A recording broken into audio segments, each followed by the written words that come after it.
Welcome to Lesson 14.5, Advanced Ethics. Throughout this course, we have touched on ethical considerations at various points, but now we dedicate focused attention to the complex ethical challenges that experienced grant professionals encounter. These are not the straightforward situations covered in basic training. Instead, we explore the gray areas, the pressure-filled moments, and the systemic issues that can compromise professional integrity. Grant professionals occupy unique positions of trust. We handle confidential financial information, make resource allocation recommendations, and serve as bridges between funders and organizations seeking support. This positioning creates both power and vulnerability. Today, we examine conflicts of interest that go beyond obvious financial relationships, explore the pressure to falsify or exaggerate data, investigate the troubling phenomenon of grant mills, and understand the protections available to those who witness wrongdoing. Ethical practice is not merely about following rules. It requires developing judgment, understanding nuance, and having the courage to act when situations demand it. The scenarios we discuss represent real challenges faced by grant professionals, though details have been generalized to protect confidentiality. Your ability to recognize and navigate these situations will define your professional reputation and ultimately your contribution to the field. Before examining complex scenarios, we establish the foundational frameworks that guide ethical grant practice. The Grant Professional Association, or GPA, maintains a code of ethics specifically designed for our profession.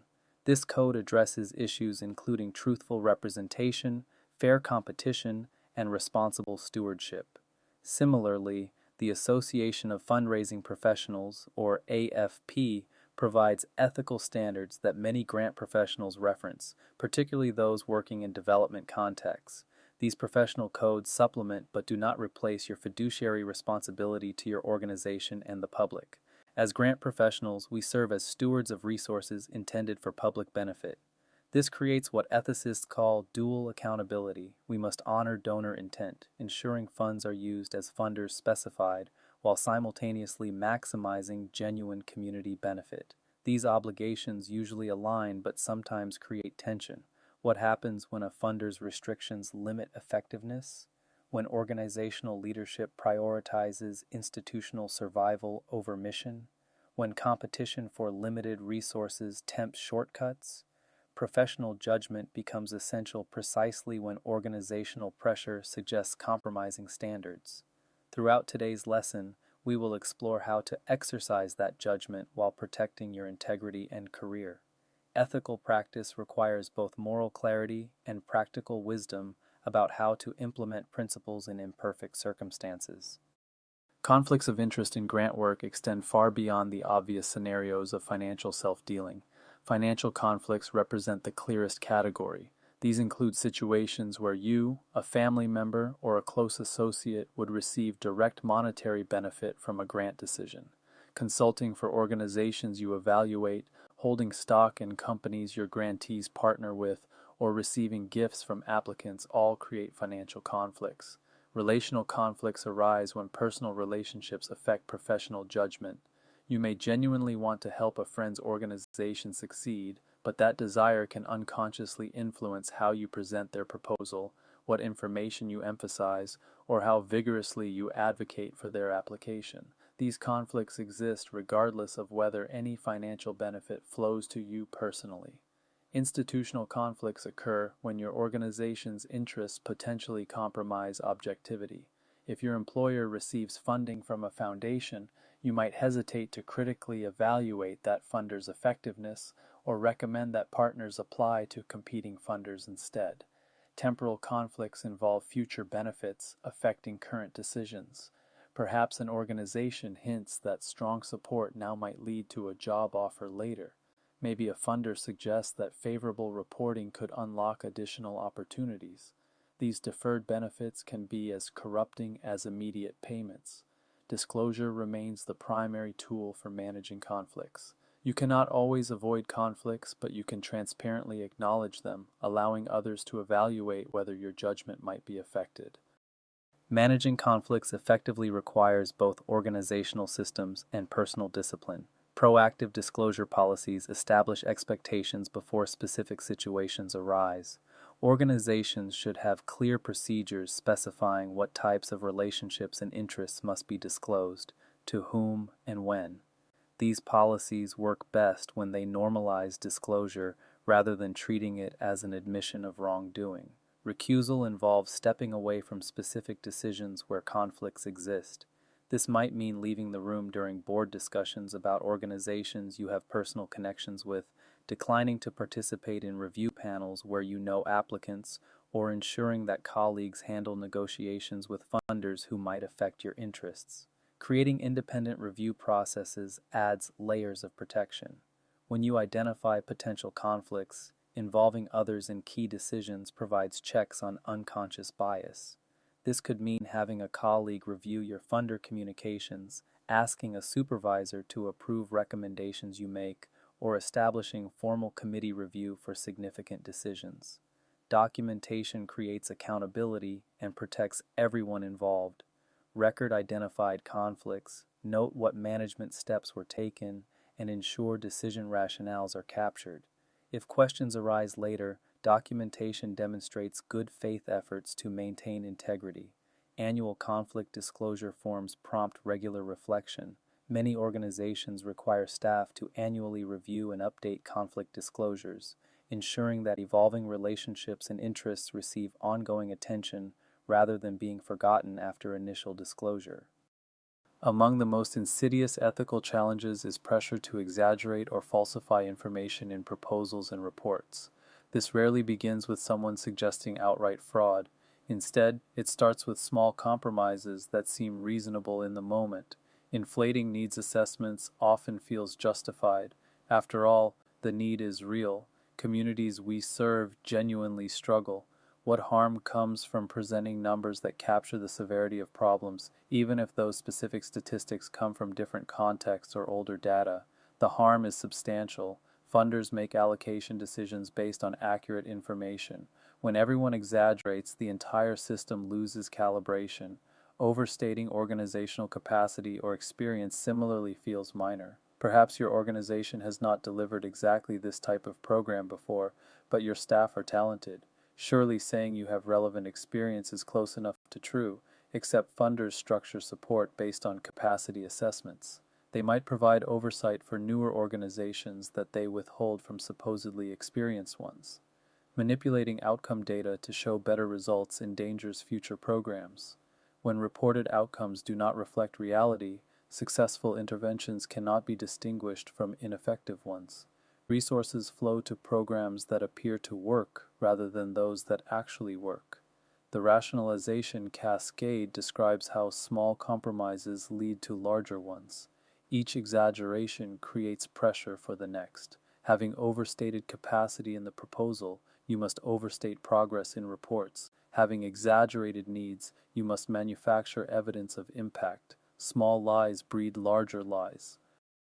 When organizational leaders pressure you toward unethical practices, having prepared responses becomes essential. Recognizing warning signs early provides more options. Pressure often begins subtly. Comments like "we need to tell a more compelling story" or "let us present our best case" signal potential problems. When leadership dismisses your concerns about accuracy as excessive caution, pay attention. Early intervention, when stakes remain lower, often proves more effective than confrontation during crisis moments. Documenting directives and your objections protects you and creates records if situations escalate. Email confirmations of verbal instructions, notes to file summarizing concerning conversations, and retained copies of original versus edited materials all provide evidence of what occurred. Be factual rather than accusatory in documentation, but be thorough. Escalation pathways within organizations offer one avenue for addressing concerns. Board members, compliance officers, human resources departments, and executive leadership may not be aware of problematic practices occurring at other levels. Before assuming organizational-wide corruption, explore whether concerns can be addressed through internal channels. Professional consultation provides external perspective. Grant professional associations, professional colleagues, and ethics hotlines can help you assess whether your concerns are proportionate and advise on response strategies. Others who have navigated similar situations offer practical wisdom about what works. Knowing your bottom lines in advance prevents reactive decisions during pressure moments. Decide before crises what you will not do regardless of consequences. Having those lines drawn allows you to recognize when they are being approached. Grant mills represent a troubling segment of the grant industry that damages organizations, funders, and the profession's reputation. Understanding their characteristics helps you avoid participation and warn clients about their dangers. Grant mills prioritize volume over quality. They process as many proposals as possible with minimal investment in understanding individual organizations or customizing approaches. Staff members may produce dozens of proposals monthly, making genuine engagement impossible. The term grant mill specifically refers to operations that prioritize throughput over outcomes. Fee structures at grant mills often incentivize quantity. Hourly rates discourage the efficiency that comes with experience. Percentage-based fees, while unethical themselves, at least align incentives with success. Grant mills often use flat per-proposal fees low enough that quality becomes impossible. Writers cannot afford to spend adequate time at rates offered. Recycled content appears across dissimilar organizations. Grant mills develop template language that gets copied with minimal modification. Funders who review many proposals learn to recognize this recycled language. Beyond damaging individual applications, this practice suggests lack of genuine organizational voice. Minimal client contact characterizes grant mill operations. Rather than deep partnership with organizations, grant mills may limit contact to brief information gathering. They cannot provide strategic consultation because they never develop sufficient understanding. Writers may never speak with program staff or visit service sites. The damage extends beyond individual rejected proposals. Organizations working with grant mills often burn funder relationships, submit inappropriate applications, and develop distorted expectations about grant success that complicate future legitimate efforts. Distinguishing ethical grant consulting from grant mill operations helps both practitioners and organizations seeking assistance. Partnership depth provides a primary distinction. Ethical consultants develop ongoing relationships with organizations, understanding their missions deeply enough to provide strategic guidance beyond proposal writing. Grant mills process transactions, treating each proposal as isolated from organizational context or long-term strategy. Customization quality reveals priorities. Ethical practice produces proposals reflecting unique organizational voice, specific program details, and tailored funder alignment. Grant mills generate interchangeable content that could describe any organization with minimal modification. Reading proposals from ethical consultants, you hear organizational voice. Reading grant mill products, you hear generic nonprofit language. Fee structures expose incentives. Ethical consultants charge rates that allow adequate time for quality work.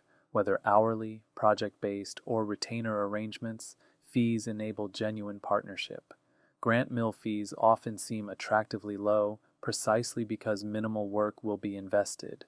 If fees seem too good to be true, they probably are. Success metrics differ fundamentally. Ethical consultants track long-term outcomes.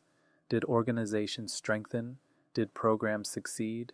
Did funder relationships develop? Grant mills count proposals produced, not results achieved.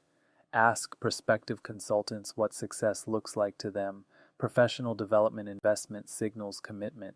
Ethical practitioners continually develop skills, maintain credentials, participate in professional associations, and stay current with field developments. Grant mills invest minimally in staff development because they do not need skilled practitioners to fill templates. What should you do if you find yourself employed by or associated with a grant mill operation? The answer depends on circumstances, but several principles apply. Assessing reform potential provides important information. Some organizations develop problematic practices without recognizing their nature. Leadership may genuinely believe they are providing valuable services. Others knowingly operate as mills because this model proves profitable. The distinction affects your options. Reform-oriented organizations may respond to advocacy, Advocating for quality improvements might include presenting evidence about success rates, demonstrating how quality investments improve outcomes, or proposing pilot programs for deeper client engagement. If you can influence practices positively, doing so benefits organizations and the field.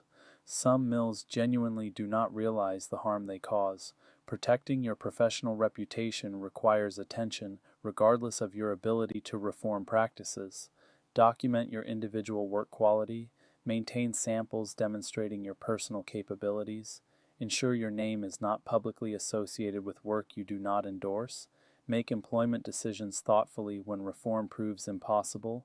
Remaining with Grant Mills damages your skills, reputation, and professional satisfaction. However, departures should be strategic rather than impulsive. Secure alternative employment when possible. Leave relationships professionally even when circumstances frustrate you. Informing clients requires balance. You cannot disparage former employers or current competitors.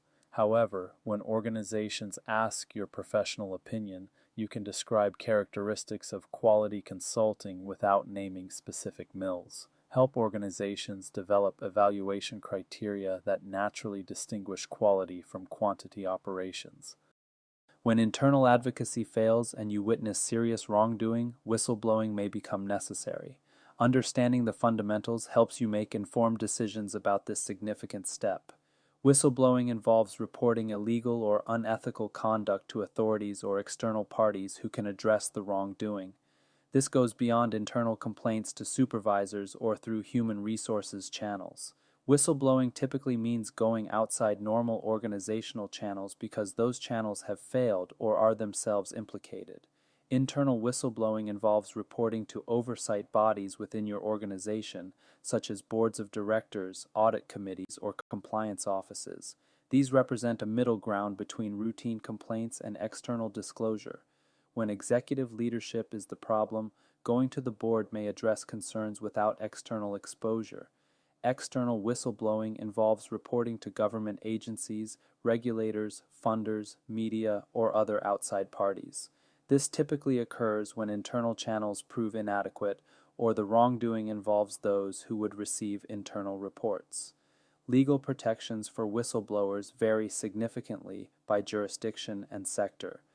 Federal employees have certain protections under the Whistleblower Protection Act. State laws differ considerably. Non-profit sector protections are generally weaker than those for government employees. Understanding what protections apply to your specific situation requires legal consultation. Qui tam provisions in federal fraud cases allow individuals who report fraud against the government to receive a portion of recovered funds. In grant contexts, this could apply to organizations that defrauded federal funders. Personal and professional risks remain substantial despite protections. Retaliation, career damage, and emotional toll affect most whistleblowers. Proceed with clear understanding of what you face. Federal law provides several protections relevant to grant professionals who witness fraud or misconduct. Understanding these mechanisms helps you navigate reporting options if you encounter serious wrongdoing. The False Claims Act, or FCA, provides potent protections for those reporting fraud against the federal government. This includes grant fraud, where organizations misuse federal funds or submit false claims for reimbursement. Qui tam provisions allow private individuals to file lawsuits on behalf of the government and receive 15 to 30% of recovered amounts. The potential for significant financial recovery has made the FCA a major enforcement mechanism. The Department of Labor provides protections against retaliation for employees who report violations of specific federal programs. These protections apply to certain grant programs, though coverage varies by program. Understanding which protections apply to your specific situation requires careful analysis. Inspector General offices exist within federal agencies and investigate waste, fraud, and abuse in their programs. Reporting to relevant inspectors general provides a formal channel for disclosing grant misconduct. These offices have investigative authority and can protect reporter identity during investigations. The Uniform Guidance at 2 CFR 200 includes provisions requiring that grant recipients permit employees to report waste, fraud, or abuse to agency inspectors general. Organizational policies that prohibit such reporting violate federal requirements. Limitations persist despite these protections. Nonprofit employees generally have fewer protections than government employees. State and local grant fraud may lack federal protections. Enforcement of retaliation prohibitions can be slow. Legal counsel before reporting remains advisable. If you are considering whistleblowing, careful preparation improves outcomes and reduces risks. These steps do not guarantee success, but increase your chances of effectively addressing wrongdoing while protecting yourself. Documenting wrongdoing thoroughly provides the foundation for any subsequent action. Contemporaneous notes, meaning records made at or near the time events occur, carry more weight than later recollections. Gather documents, emails, and other evidence legally accessible to you. Create copies in secure locations outside organizational control.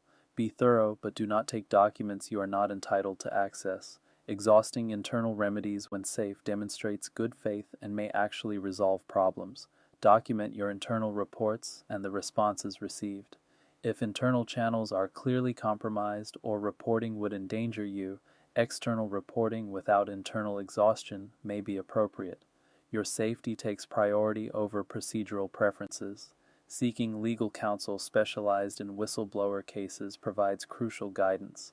General employment lawyers may lack the specific expertise needed. Many whistleblower attorneys offer free initial consultations and may take cases on contingency.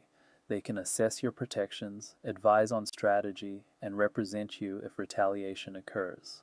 Assessing personal risk tolerance honestly helps you make informed decisions. Whistleblowing often brings significant costs even when successful.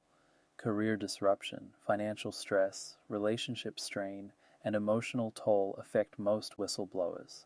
Understanding your tolerance for these risks prevents regret. Building support networks before acting provides resources for the journey ahead. Family members, trusted colleagues, professional contacts, and support organizations for whistleblowers can help you weather difficult periods.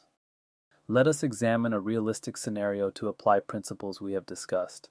Your supervisor reviews a proposal draft and says the service numbers are too conservative.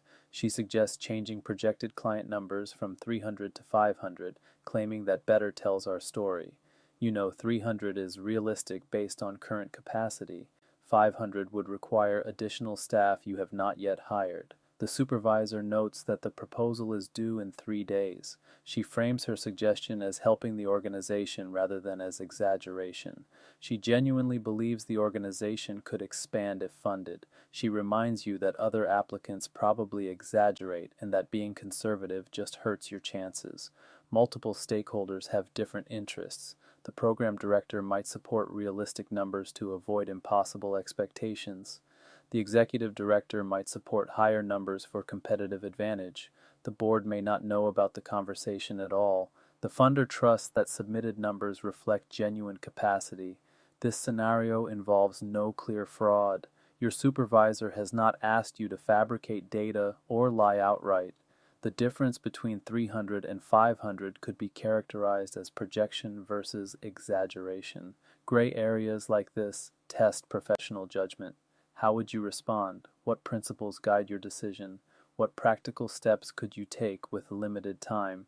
Your approach to scenarios like this defines your professional character. There are rarely perfect solutions, but there are better and worse responses. Ethical practice requires ongoing cultivation rather than one-time commitment. Developing ethical resilience prepares you to maintain integrity when pressured and recover when situations challenge your principles. Regular reflection on values and boundaries keeps principles fresh. What matters most to you professionally? Where are your absolute limits? What would you refuse to do regardless of consequences? Periodic reflection, whether through journaling, meditation, or structured exercises, strengthens awareness of your own ethical commitments. Peer networks for ethical consultation provide external perspective.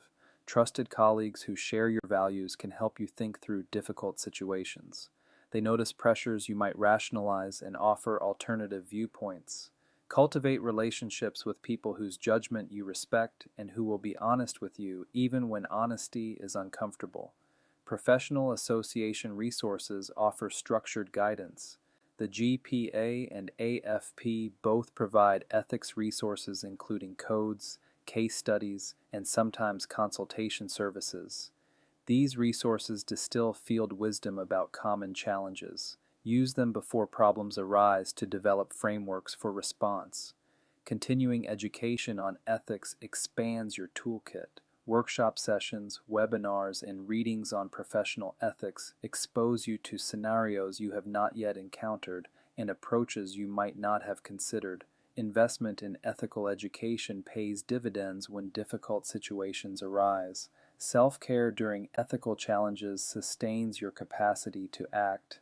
Ethical stress depletes energy and judgment. Sleep, exercise, supportive relationships, and activities that restore you are not luxuries but necessities for maintaining the clarity that ethical practice requires.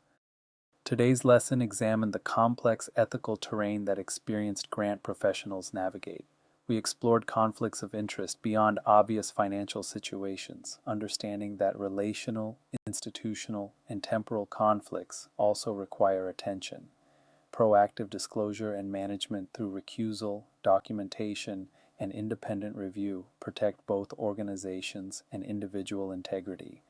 We confronted pressure to exaggerate or falsify information, recognizing how small compromises cascade into larger ethical failures.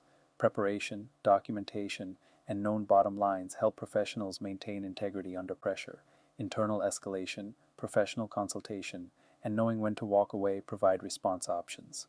Grant mills damage organizations, funders, and professional reputation.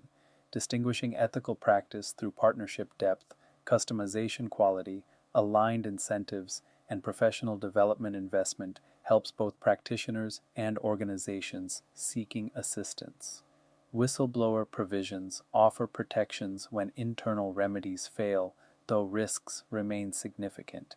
Federal protections, including the False Claims Act, Department of Labor provisions, and Inspector General channels, provide formal reporting mechanisms. Legal consultation before action remains advisable given complexity.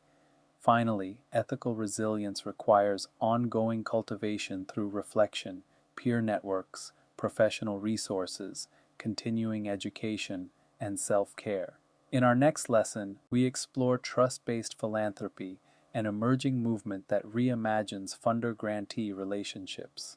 This movement connects to ethical practice by questioning power dynamics and accountability structures in traditional philanthropy. Thank you for engaging with these challenging topics.